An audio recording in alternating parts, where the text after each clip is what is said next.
السلام علیکم۔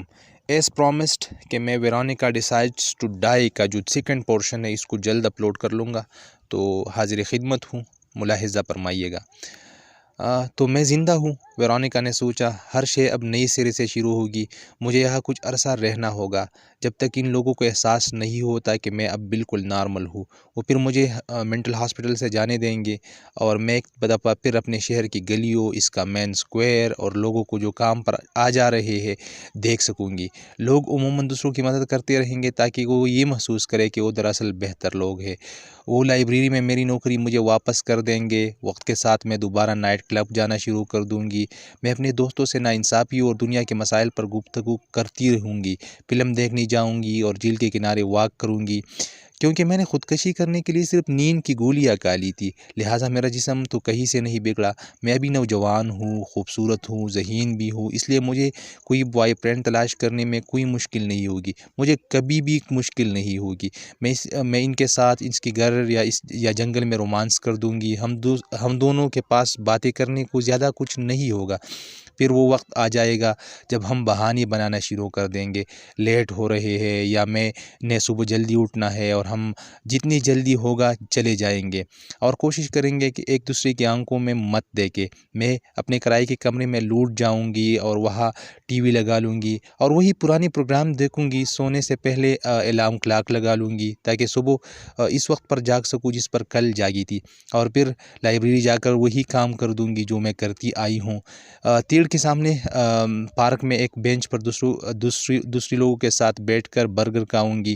وہ لوگ جن کی آنکھیں خالی ہے لیکن وہ ایسے ظاہر کر رہے ہیں جیسے وہ بہت اہم معاملات پر غور فرما رہے ہیں۔ وہاں سے اٹھ کر میں کام پر جاؤں گی، وہاں جا کر گپ سنوں گی کہ کون کس کے ساتھ ڈیٹ پر جا رہا ہے، کس کو کیا مسئلہ ہے، فلاں خاتون اپنے خاوند کی وجہ سے کیوں آن سے بہا رہی ہے، اور میں یہ سوچ کر ہی مطمئن ہوں گی کہ چلے میرے اس طرح کے کوئی مسائل نہیں ہے، میں خوبصورت ہوں، میرے پاس نوکری ہے، میں جیسا بوائے فرینڈ چاہوں گی رکھ سکتی ہوں۔ دن کے اختتام پر میں باہر چلی جاؤں گی اور پھر وہی روٹین۔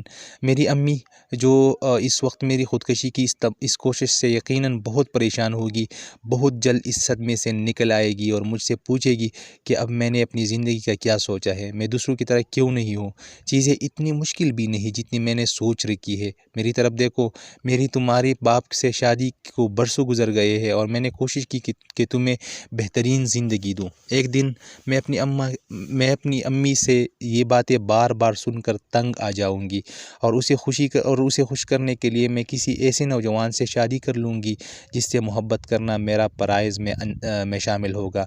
ہم یا بیوی مل کر اپنے مستقبل کا خواب دیکھیں گے، ایک خوبصورت گھر کا خواب، بچوں کا خواب، ہمارے بچوں کا مستقبل۔ ہم شادی کے پہلے سال بہت محبت کریں گے، دوسرے سال محبت کم کرنا شروع ہوگا، تیسرے سال شاید وقفہ بڑھتا ہے اور پھر دورانیہ ایک ماہ تک چلا جائے گا۔ اسی سے بری بات یہ ہوئی کہ ہم بمشکل ایک دوسرے سے کوئی بات کریں گے۔ میں اپنے آپ کو مجبور کر کے یہ صورتحال قبول کر دوں گی۔ میں حیران ہوں گی کہ میرے ساتھ کیا مسئلہ ہے، کیونکہ میرا خاوند اب مجھ میں دلچسپی نہیں لیتا، مجھے نظر انداز کرتا ہے اور باتیں تو کرتا ہے لیکن صرف اپنے دوستوں کے ساتھ، جیسے اس کی ساری دنیا اس کے دوست ہو۔ جب ہماری شادی تقریباً ختم ہونے کے قریب پہنچے گی تو پتہ چلے گا کہ میں بچے کی ماں بننے والی ہوں، ہمارا بچہ پیدا ہوگا۔ کچھ وقت کے لیے میں اور میرا خاوند ایک دوسرے کے پھر قریب آئیں گے اور کچھ دن بعد وہی پرانی ڈگر۔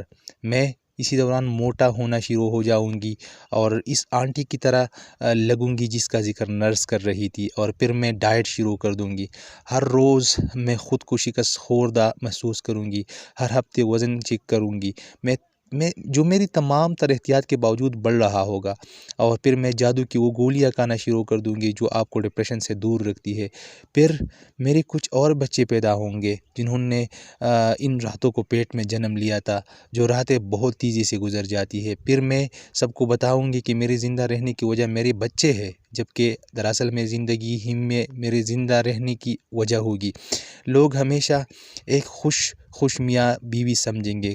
کوئی یہ نہیں جان سکے گا کہ اس خوشی کی اوپر تہ کے نیچے کتنی گہری تنہائی، اداسی، تلخیاں اور سمجھوتے چھپے ہوئے ہیں۔ اور پھر ایک دن جب میرا خاوند اپنی کسی دوسری دوست لڑکی کو گھر لے آئے گی تو میں اس پر پل پڑوں گی۔ پھر میں دوبارہ خودکشی کی کوشش کروں گی۔ اس وقت تک میں اگرچہ عدیل عمر ہو چکی ہوں گی اور بزدل بھی، کیونکہ اس زندگی سے چھٹکارا پانے سے پہلے مجھے یہ خیالات بزدل بنا چکے ہوں گے کہ اگر میں مر جاؤں تو میرے 2-3 بچوں کو میری ضرورت ہے، اور میں نے انہیں بڑھا کر کے دنیا میں جگہ تلاش کرنے میں مدد دینی ہے۔ تمام خاوندوں کی طرح میرا خاوند بھی مجھے بتائے گا وہ مجھ سے محبت کرتا ہے اور دوبارہ ایسا نہیں ہوگا۔ اسے یہ ہلکا سا بھی خیال نہیں آئے گا کہ اگر میں نے اسے چھوڑنے کا فیصلہ کر بھی لیا تو بھی زیادہ سے زیادہ میں اپنی امی کے گھر چلی جاؤں گی اور باقی کی زندگی وہی گزاروں گی، اور روزانہ اپنی ماں کے طعنے سنوں گی کہ دیکھو میں نے کیسی اپنی زندگی برباد کر لی تھی، اپنی خوشی خود ہی ختم کر دی تھی۔ ماں روزانہ بتائے گی کہ تمام تر خامیوں کے باوجود تمہارا خاوند کتنا اچھا انسان تھا، اور میرے بچے ہماری علیحدگی سے صدمے کا شکار ہوں گے۔ 2-3 برس بعد میرا خاوند کسی اور عورت کے ساتھ رومانس شروع کر دے گا۔ مجھے پتہ چل جائے گا کیونکہ میں نے انہیں اچانک خود ہی کہیں دیکھ لیا ہوگا، پھر کسی نے مجھ سے ان کے بارے میں بتایا ہوگا، لیکن اب کی دفعہ میں ایسی ظاہر کروں گی کہ مجھے کچھ پتہ نہیں۔ میں اپنی تمام تر توانائی اس بات پر خرچ کروں گی کہ مجھے اپنے خاوند کی گرل فرینڈ کا کوئی علم نہیں، میرے اندر لڑنے کی ہمت نہیں ہوگی، اپنی قسمت کی لکھی ہوئی چیزوں کو مان لوں گی۔ زندگی جیسی ہے ٹھیک ہے، زندگی ایسی نہیں تھی جیسے میں نے سوچا تھا۔ میری ماں ٹھیک کہتی تھی، میرا خاوند ایسی اداکاری کرتا رہے گا جیسے وہ میرا خیال رکھتا ہے۔ میں بھی لائبریری میں اپنی نوکری کرتی رہوں گی، تیڑ کے سامنے واقع اسکوائر میں بیٹھ کر بینچ پر برگر کھاؤں گی اور وہ کتابیں پڑھوں گی جنہیں میں کبھی ختم نہیں کرتی۔ گھر پہنچ کر وہی ٹی وی پروگرام دیکھتی رہوں گی جو میں 10 سال پہلے دیکھتی تھی۔ علاوہ اس کے میں اپنے برگر کو اس احساسی جرم کے ساتھ کھاؤں گی کہ مجھے موٹا کر دے گی۔ میں بار میں جانا بند کر دوں گی کیونکہ میرا خاوند گھر میں میرا انتظار کر رہا ہوگا اور بچوں کا خیال بھی رکھنا ہے۔ اس کے بعد کی زندگی کیا ہوگی؟ بچوں کے بڑے ہونے کا انتظار کروں اور سارا دن خودکشی کے بارے میں سوچتا رہوں، لیکن اندر جرأت نہیں ہوگی کہ خودکشی کر لوں۔ کسی سہانی صبح میں اس نتیجے پر پہنچ جاؤں گی کہ زندگی کیا تھی، اس میں کوئی تبدیلی نہیں آئی، اس بارے میں پریشان ہونے کی ضرورت نہیں، اور میں اس حقیقت کو ہمیشہ کے لیے تسلیم کر لوں گی۔ اس نقطے پر پہنچ کر ویرونیکا اپنے آپ سے گفتگو ختم کر لیتی ہے اور یہ ڈیسائیڈ کر لیتی ہے کہ اب کے بار وہ اس مینٹل ہاسپٹل کے بیڈ سے نہیں نکلے گی، اب کے بار وہ اپنے آپ کو ضرور مارے گی۔ شکریہ۔